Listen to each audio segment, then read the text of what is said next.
वक्त की रफ्तार। हिम्मत नहीं हारते अग्निहोत्री।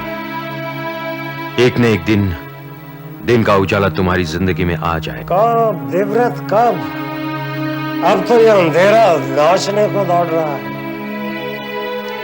देखिए, उम्मीद थी डीएम की वो फाइलों की, मगर वो भी नहीं मिली। पता नहीं आगे तकदीर में क्या लिखा है।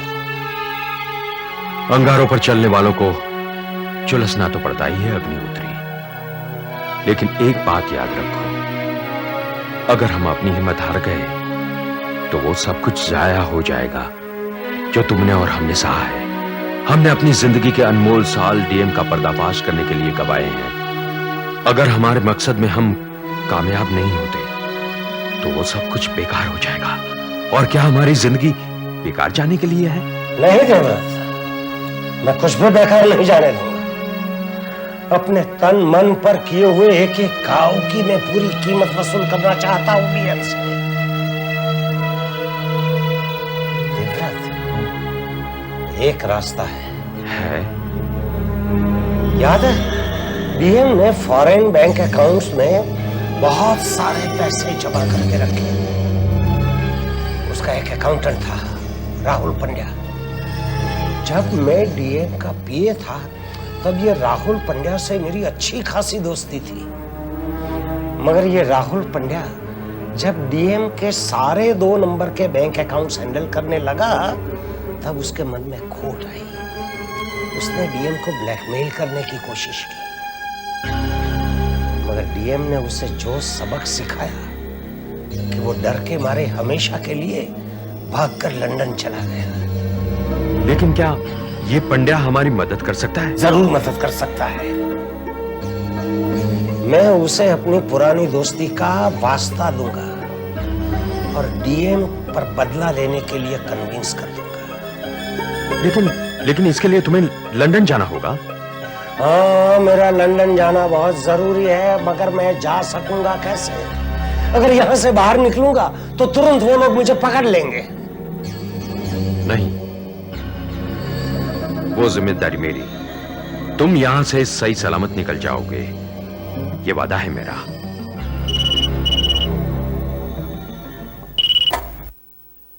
हेलो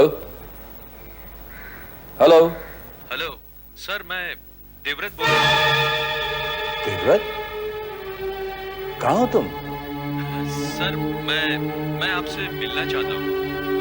हाँ हाँ जरूर। कब? सर, जब आप कहें।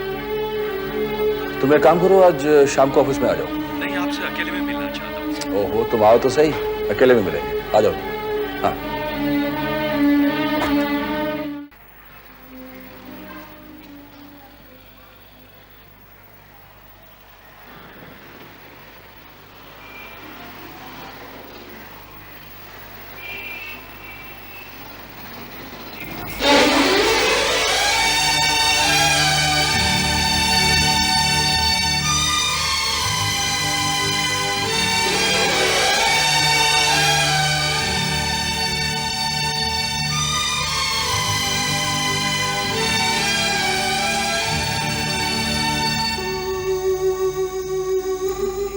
देव, आज इतने अरसे के बाद तुम्हें देखकर बहुत अच्छा लग रहा है। तुम्हारे बगैर अखबार की हर खबर अधूरी थी। मैंने तुम्हें ढूंढने की बहुत कोशिश की। कहां चले गए थे तुम? सर, मेरा हाथ बहुत चलने लगा था। क्रांति के बारे में कुछ ज्यादा ही लिखने लगा था मैं, इसलिए उन लोगों ने मेरे कलम की नींव तोड़ डाली। उस दिन से मैं अपनी दुनिया में खो गया था सर। लेकिन उस वक्त इस देवव्रत ने एक व्रत धारण किया, उसका पूरा होने का समय अब आ गया है सर। बोलो देव, मैं तुम्हारी क्या मदद कर सकता हूं? सर, अग्निहोत्री ने मुझे डीएम के लैंड स्कैंडल और स्विस बैंक के बारे में सॉलिड प्रूफ देने का वादा किया है, और मैं चाहता हूं कि आपका पेपर इसे पब्लिश करे, क्योंकि हर सुबह बड़ी बेसब्री से पब्लिक आपके पेपर का इंतजार करती है।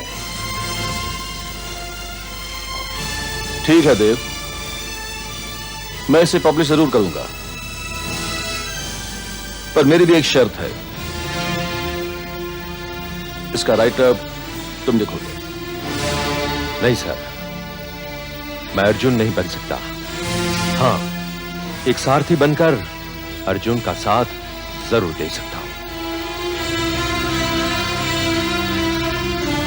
Sir, can you do me A favour? कल सुबह अग्निहोत्री को यहां से बाहर भेजने के लिए मुझे आपके प्रेस की गाड़ी की जरूरत होगी, मिलेगी ना? जरूर मिलेगी। कहां भेजनी है?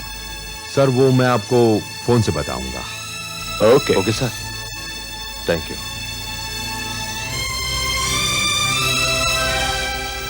Sir, yes. जब भी मैं आपको देखता हूं तो ऐसा लगता है कि लड़ाई और लड़ने वाले अब तक जिंदा है।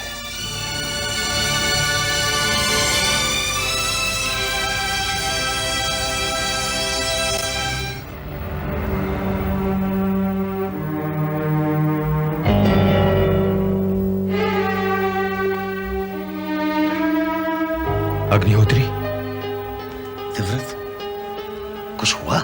सब कुछ हो गया। मतलब तुम्हें लंदन जाने के लिए विजय राज जी तुम्हें 1 लाख रुपया दे रहे हैं। मगर वो पैसे तो हमने कब के लौटा दिए। तब हमें उसकी जरूरत नहीं थी, लेकिन अब हमें उसकी जरूरत है और विजय राज जी जरूरत को जानते हैं।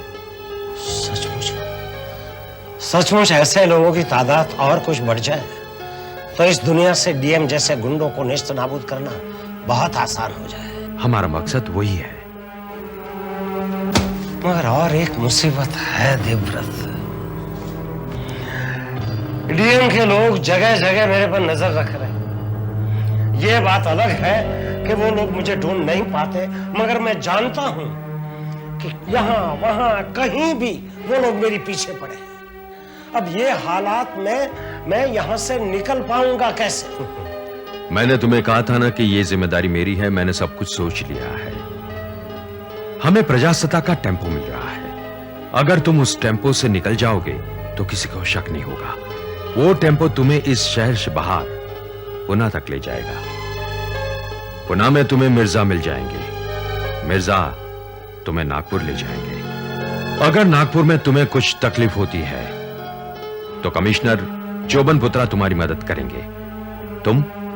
तुम वहां से दिल्ली जाओगे, दिल्ली से काठमांडू और काठमांडू से सीधा लंदन। तुम्हें कोई नहीं रोक सकता। रियली देवव्रत, तुम्हारा प्लानिंग बहुत अच्छा है।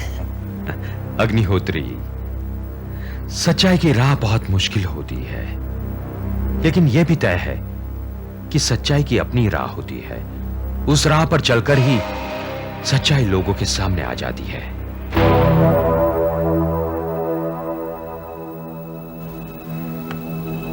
ये क्या है सर? कुछ पेपर्स हैं, इन्हें साइन कर दो। लेकिन सर,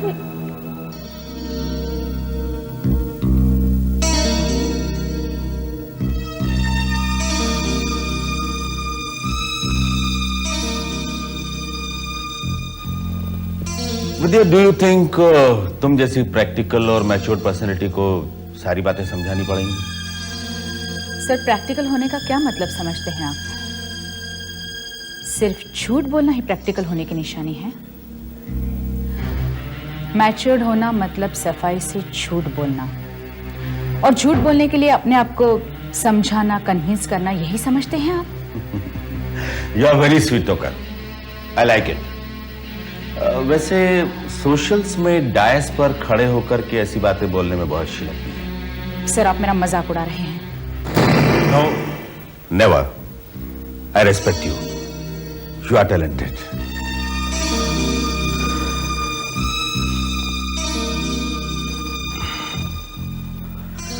विद्या, इस अस्पताल के लिए तुम एक एसेट हो। तुम्हारा नाम है और तुम्हारे काम की वजह से तुम्हारा नाम है।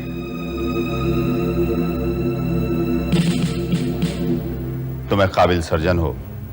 लोग ऑपरेशन में तुम्हारी डिमांड करते हैं,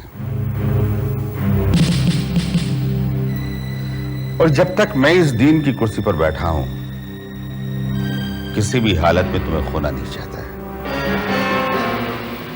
सर, आपकी बात में धमकी की बू आ रही है। विद्या, तुम मेरी हर बात को गलत तरीके से ले रही हो। मुझे मालूम है हमारी मेहनत की वजह से इस अस्पताल का नाम है और इस अस्पताल की वजह से हमारा नाम बना है। तुमने इसी अस्पताल की मेडिकल कॉलेज से पढ़ाई की। इस कॉलेज के लिए तुमने कितनी मेहनत करके ढेर सारी ट्रॉफियां जीती। कितना अभिमान था तुम्हें इस संस्था पर। मुझे वो सारे दिन याद हैं, भूला नहीं। फिर तुमने इसी अस्पताल में नौकरी कर ली, एक काबिल डॉक्टर बन गई और आज ये अस्पताल तुमसे सिर्फ एक साइन मांग रहा है अपने माथे पर लगे धब्बे को मिटाने के लिए। और तुम इनकार कर रही हो। सर, ठीक है, साइन नहीं करना चाहती तो मत करो। सर, बात ये नहीं है। तो फिर क्या बात है? हाँ, तुम्हारा अपना कैरियर तो बन चुका है। अब इस अस्पताल से तुम्हें क्या लेना देना? यह अस्पताल तुमसे क्या मांग रहा है? इस लेटर में सिर्फ इतना लिखा है कि जिस दिन सुखदेव मरा तुम एब्सेंट थी। ये इल्जाम मैं क्यों लूं? ये इल्जाम तुम्हारे सर पर नहीं आएगा। एब्सेंट होने की हजारों वजह हो सकती हैं और फिर मैं हूं ना, तुम तक कोई बात नहीं आएगी। तो फिर सर, मेरे साइन की क्यों वैल्यू है? तुम्हारे अपने कैरियर के लिए आज तक कोई पेशेंट तुम्हारी टेबल पर नहीं मरा है और मैं नहीं चाहता कि ये तोहमत तुम्हारे सर पर लगे। लेकिन सुखदेव तो टेबल पर मरा ही नहीं था। कौन जानता है इस बात को? और अगर ये बात दुनिया को पता चल गई तो हमारी और अस्पताल की क्या इज्जत रह जाएगी? तुम्हारे कैरियर में क्या बचेगा?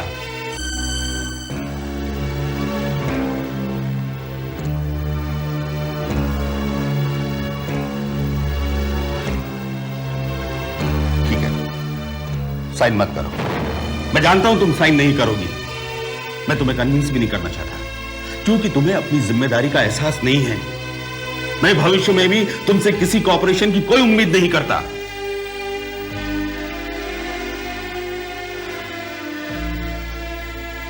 देखो विद्या, जिस झूठ से हजारों लाखों का भला होता हो वो झूठ झूठ नहीं होता।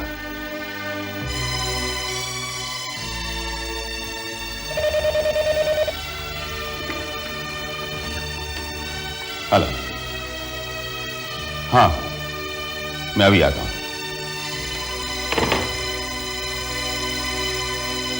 एक बात याद रखो भैया, कोई भी फैसला दिल से नहीं दिमाग से करना चाहिए। फिर तुम्हारी मर्जी, सोच लो।